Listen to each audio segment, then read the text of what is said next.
नमस्कार, मैं हूं श्री नारायण तिवारी और आप देख रहे हैं नेशनल न्यूज। महाराष्ट्र सरकार के सामने इस समय सबसे बड़ी समस्या अपनी सरकार को टिकाए रखना है। मुख्यमंत्री उद्धव ठाकरे के नेतृत्व में सरकार चल तो रही है, लेकिन जिस तरह से संकट आपस में दिख रहे हैं, जिस तरह से मनमुटाव पार्टी के अंदर दिख रहा है, जिस तरह के अंतर कलह सामने आ रहे हैं, उससे यही लग रहा है कि सरकार जनता की समस्याओं से निपटने के बजाय अपने अंतर कलहों से निपटने में ज़्यादा मशगूल है। सरकार टिकी रहे, सारा फोकस इस समय सबका उस पर रहता है। अब देखिए, कोरोना का तीसरा प्रकोप, कोरोना महामारी की तीसरी लहर सन्निकट है। लॉकडाउन फिर से किसी न किसी रूप में शुरू हो गया है। सोमवार से लॉकडाउन का कठोर किया जा रहा है। दुकानें अब सीमित समय तक खुलेंगी, लेकिन सरकार के अंतर कलह कम नहीं होने का नाम नहीं ले रहा है। इस समय महाराष्ट्र सरकार के सामने उनके मंत्रियों को जेल में जाने से रोकने का सबसे बड़ा संकट है।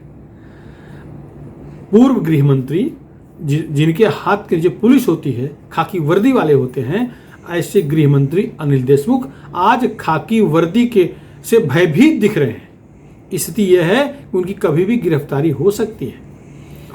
वो सचिन वाजे प्रकरण में जिस तरह से मुकेश अंबानी घर के सामने विस्फोटक सामग्री मिली, वो एपीआई सचिन वाजे को रखा, सचिन वाजे गिरफ्तार हुआ, जिससे उसका एक जमाने का बॉस प्रदीप शर्मा पकड़ा गया।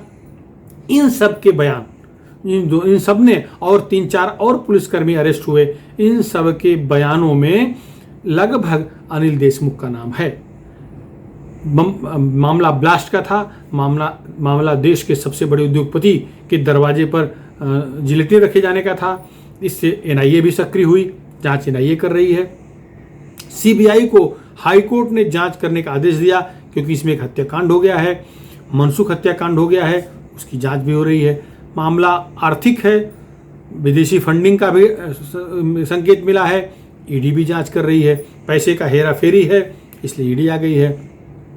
इस समय 3 एजेंसियां पूरे प्रकरण को देख रही हैं, जांच कर रही हैं। एनआईए कर रही है, सीबीआई कर रही है, ईडी कर रही है।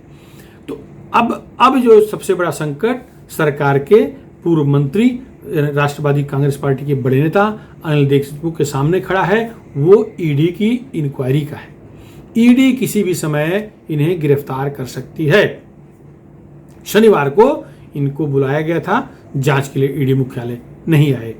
शुक्रवार को इनके 2 गुर्गे, कुंदन शिंदे, संजीव पलांडे, एक पीएस था, एक ओएसडी था, दोनों को जांच के लिए ईडी ने बुलाया, जांच किया और गिरफ्तार कर लिया। उनके बयान से भी अनिल देशमुख की तरफ गिरफ्तारी की लकीर बढ़ती दिख रही है।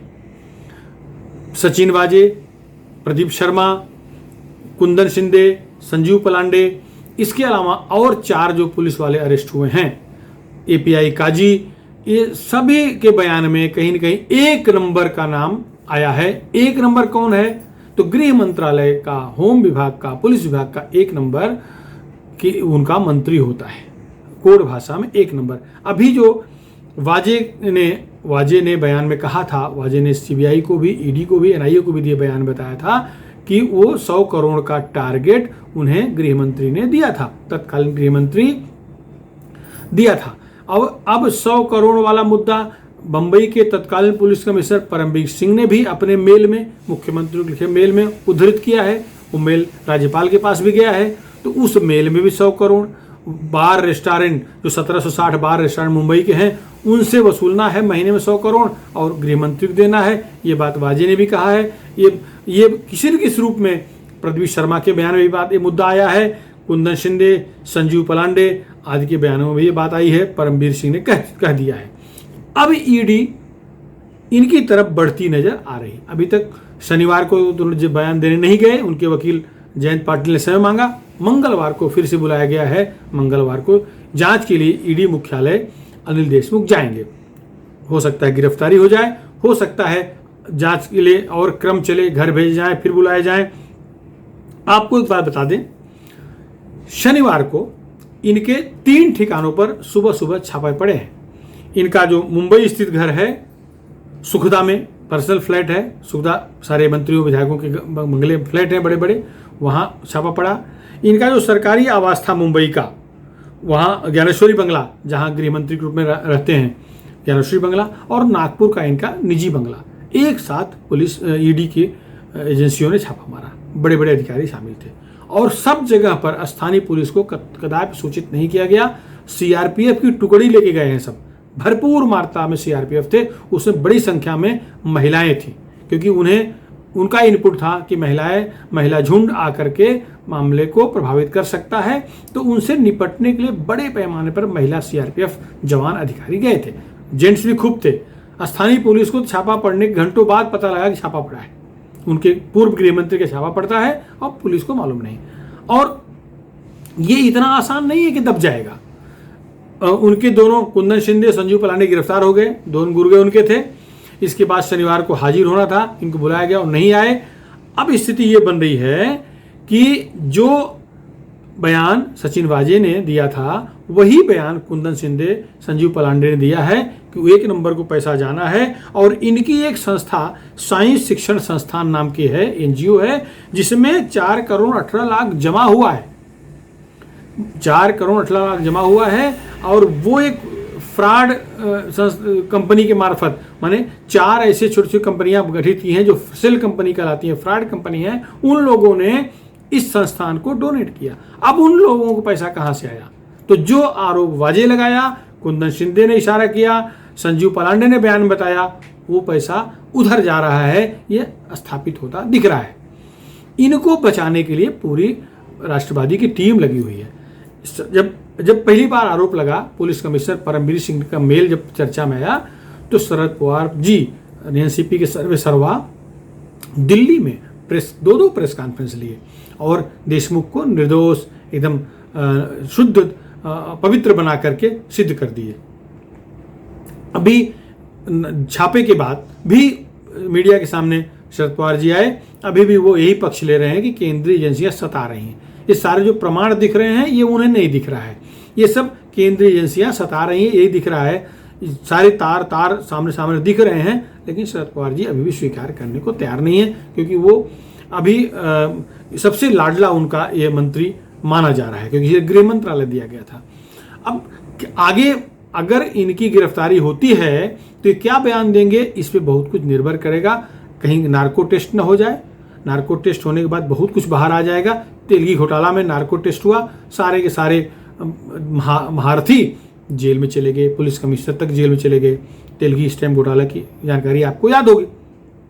अगर नार्को टेस्ट होता है, सचिन वाजे, प्रदीप शर्मा का भी हो जाएगा, तो ये बहुत कुछ मामला बाहर आ जाएगा। अनिल परब भी संकट में है, रविंद्र वायकर पर भी आरोप है। ईडी की जांच में मुंबई सटे थाने के विधायक प्रताप सरनाइक भी संकट में है।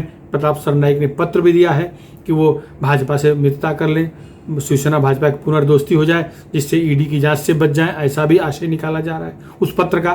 खैर, ये सारे मुद्दे तो जांच के हैं, लेकिन आज जो तत्काल संकट दिख रहा है वो अनिल देशमुख के सामने दिख रहा है। अनिल देशमुख की गिरफ्तारी कभी भी हो सकती है। जिस तरह के साक्ष्य, जिस तरह के प्रमाण कोर्ट में ईडी ने दिया है, जिसके आधार पर 8-10 दिन के का जो है पीसी ईडी रिमांड मिली है कुंदन शिंदे, संजीव पलांडे का, इससे तो स्पष्ट है कोई बड़ा ठोस प्रमाण कोर्ट के सामने ईडी ने पेश किया, वरना इतनी लंबी पीसी रिमांड नहीं मिलती है। और ये अधिकारी इनको नहीं मिलना भी नहीं था, लेकिन मिला है। इसका मतलब है कि बहुत सारे सॉलिड प्रमाण ईडी के पास हैं। तो अब कोई भी राजनेता थोड़ी बचा अपराध को खत्म कर पाएगा। अपराध हुआ है, पैसे कहाँ से आए, कहाँ गए, ये पैसे देने वाले क्यों दिए, सारी जांच होगी, सारे पत्रों की जांच चल रही है।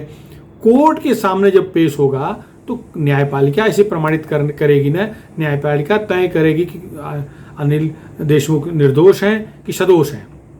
लेकिन ये तो पक्का है कि इनके इर्द गिर्द सारी जांच घूम रही है, कभी भी ईडी इन्हें गिरफ्तार कर सकती है। ईडी के बाद एनआईए का भी नंबर आ सकता है, सीबीआई का नंबर भी आ सकता है, क्योंकि जिस तरह से अंबानी घर के सामने जिलेटिन मिला, 18 जिलेटिन, वो जिलेटिन नागपुर से आया, नागपुर के रहवासी अनिल देशमुख हैं। इस तरह बहुत सारे कनेक्शन और भी मिल रहे हैं जो कि संदेह पैदा कर रहे हैं तार और भी जुड़ रहे हैं जिनमें संदेह पैदा हो रहा है कहीं कहीं इसमें तत्कालीन गृह मंत्रालय के टॉप मोस्ट का कोई हाथ तो नहीं था। ऐसी आशंका जताई जा रही है। क्या होगा समय बताएगा। जांच चल रही है। मंगलवार को ईडी ने फिर बुलाया है। देशमुख जाते हैं कि नहीं जाते ये उन पर डिपेंड करता है, उन पर निर्भर करता है। लेकिन ये निश्चित है कि जांच की दिशा अनिल देशमुख की तरफ बढ़ रही है। बहुत विलंब करेंगे तो बहुत बड़ा संकट होगा। गिरफ्तारी होगी नहीं होगी ये समय बताएगा। फिलहाल इस मुद्दे पर इतना ही। अगर आपको हमारा वीडियो पसंद आया, हमारा चैनल पसंद आया हो तो सब्सक्राइब करें, शेयर करें, जन जन तक पहुँचाएं। धन्यवाद।